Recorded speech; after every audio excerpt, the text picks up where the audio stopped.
Hello students, welcome to another lesson of Accounting and Finance. This is the third of a series of videos that we're making on the topic of cost volume profit analysis. In the past videos, we saw how to use the profit formula to calculate profit or loss for a period, giving the selling prices and quantities sold with the variable costs and fixed costs. We also saw in past videos how to calculate the break-even point, which we said was really important. Today, this video is going to focus on two areas: the target profit, or goal profit if you like, and the margin of safety. Let's look at the target profit first. People who go into business aim to make a profit. They would then set a profit target or goal they would like to reach. No business person wants to break even or even make a loss, but certainly they would like to set a profit target for their business. So if we go back to the Nippy's Pizza example, if the owner of Nippy's Pizza wanted to make a profit of, let's say, $120,000 per year, how would we calculate how many units he would have to sell, or how many pizzas he would have to sell? What price would I need to sell it for? What should my costs be to reach this target? So those three things are what we're going to examine to help the owner achieve his profit goal of $120,000. So thinking back, the selling price currently is $10 a pizza. The variable cost was $4.40 per pizza. The total fixed costs were $126,200. So let's see how we can calculate this target profit. Well, the good news is that if we use the formula in the specifications booklet, it will make life easier for us. Let's have a look at the formula. The target profit, which is what we're going to call this, is actually called the forecast target revenue in the specifications booklet. And to calculate the break-even point, remember we divided the total fixed costs by the contribution margin per unit. Well, it just goes to logic then that if you add the target profit to the total fixed costs and divide it by the contribution margin, that's going to give us how many pizzas we need to sell to reach that target profit of $120,000. So let's have a look at that. Remember, our fixed costs were $126,200. We're now going to add our $120,000 target net profit. The contribution margin per pizza or per unit was the $10 selling price minus the $4.40 variable cost per unit.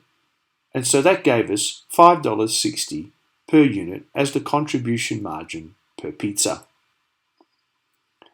So if you work out the maths to that, 246,200 divided by the contribution margin, we've got to sell 43,964.285 pizzas to reach that target profit in a year.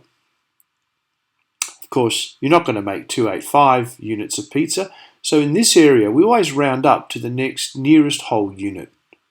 So the real answer would be 43,965 pizzas. Please remember in exams to state what it is you've calculated.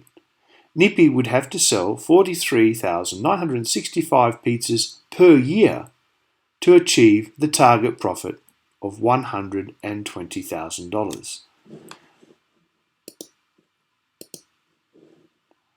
Let's do another zero on the end of that. Okay.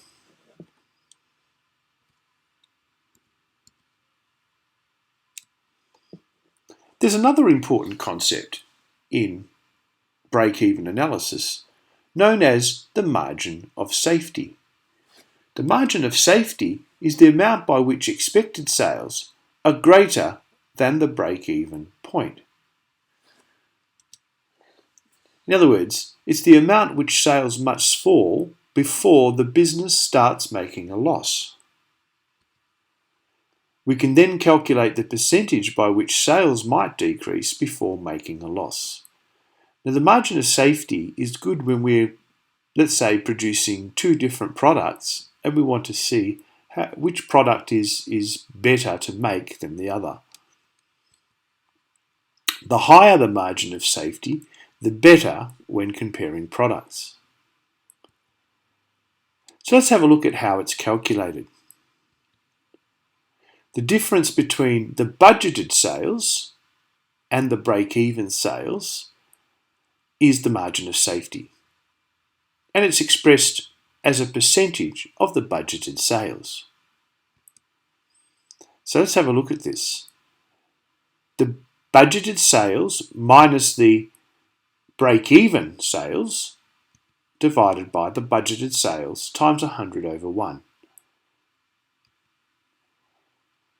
So, for example, if we budget that we can sell $300,000 worth of pizzas, then the margin of safety would be $300,000 minus the $225,360 divided by the $300,000.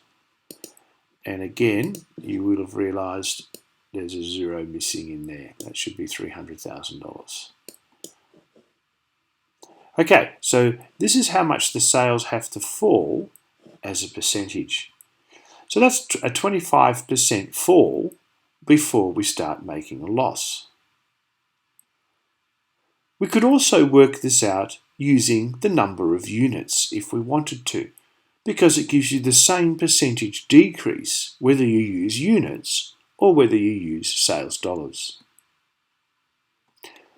So this means sales would have to drop 25% before the business would make a loss. The higher the margin of safety, the better off we are. I'm just going to take you back just to show this on the graph that we did earlier. So if we look at the break-even graph from earlier, you remember that the break-even graph, if we were to graph it, gave us this as the break-even point. So 22,536 pizzas. What we've just worked out is that if the business is running at the level of $300,000 worth of sales, if we look at this on the graph, let's say $300,000 worth of sales is this point here. Okay, so that's my $300,000 worth of sales up here. That's where we're currently at. So currently, this business at that level, which is actually, if you graph that down here, that's actually 30,000 pizzas. So if we look at that from the graphical point of view, the margin of safety is how much this would drop as a percentage before you started losing money. So we're actually in the profit area here, but if we drop below that, we're going to start making a loss. And we worked that out to be a 25% drop. So the margin of safety was the 300,000 minus the 225,360 divided by the 300,000 as a percentage. We could have also used the number of units. So the budgeted sales were 30,000. Let's say it's 30,000 pizzas that we're currently producing, minus the break-even pizzas, which is 22,536. And that gives us a margin of safety of the difference between the two. So that would be the 30,000 minus the 22,536. So the margin of safety would be 7,464 pizzas. So if we drop that production by 7,464 pizzas, we will make a loss. So that's the margin of safety in the number of units. Well, if you want to show that as a percentage, we put that over the 30,000, which is the current level of sales, and you multiply that by 100 over 1. And as a percentage, that gives you 25% or 24.88%, which is actually rounded up to 25%. So just practice doing the margin of safety and look at the formula. And again, using the formula, you really can't make a mistake.